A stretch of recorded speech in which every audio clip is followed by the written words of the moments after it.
So Anne's House is a program through the Salvation Army Promise program, and they approached us in 2012 saying that they had a safe house for girls that were coming out of being commercially sexually exploited.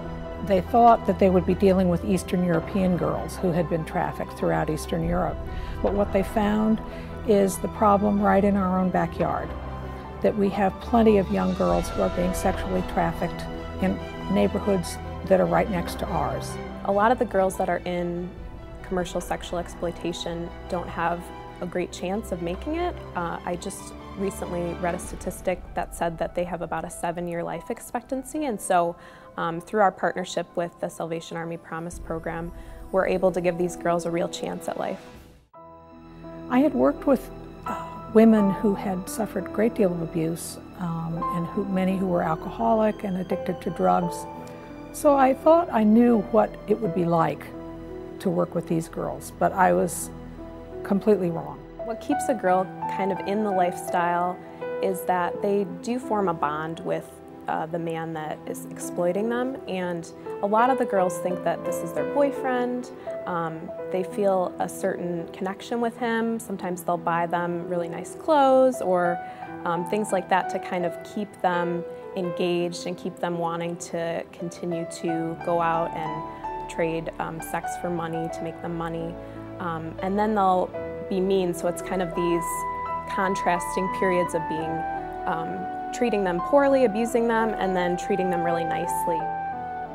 Every girl had a very strong individual personality, and the effect of the street life and the trauma that they had endured made a very different effect on them.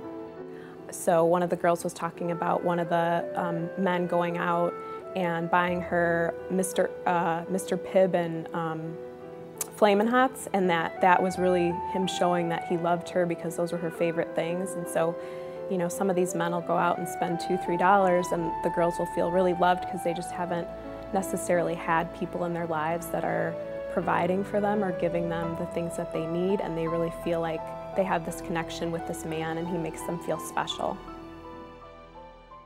Well, the primary goal that we have when we meet the girls is to demarcate a safe place for them to be, for us to be reliable people that they can look to, and we will be there for them week after week, and that we meet them with unconditional positive regard. We meet them where Jesus met the people he worked with, right where they were.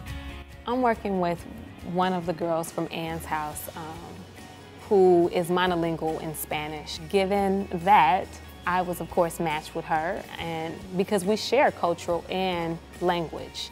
And it's been amazing to see how that's impacted her development. She's gone from being very anxious and depressed to feeling comfortable and at ease, understood, and goal-driven.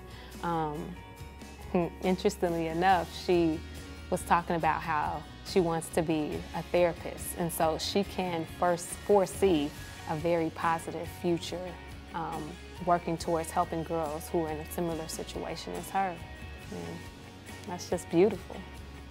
I was given a 14-year-old girl to work with, but her developmental age was about 8.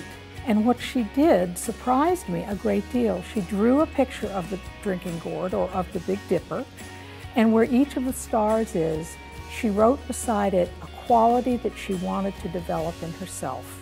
And she had self-esteem and self-respect and self-care, She had never been able to study music, and she loved music. That was one of the stars. Another star was Friends.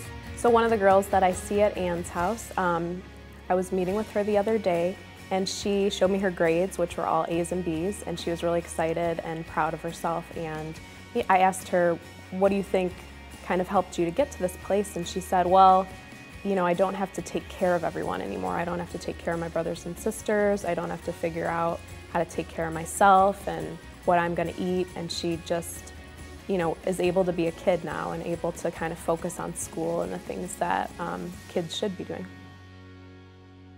The thing that we do that's probably the most important is to give them a safe environment with reliable people who care for them unconditionally, so that as they move and grow and progress out into the world, they've had a little taste of what that's like, and will carry that with them, which gives me tremendous joy.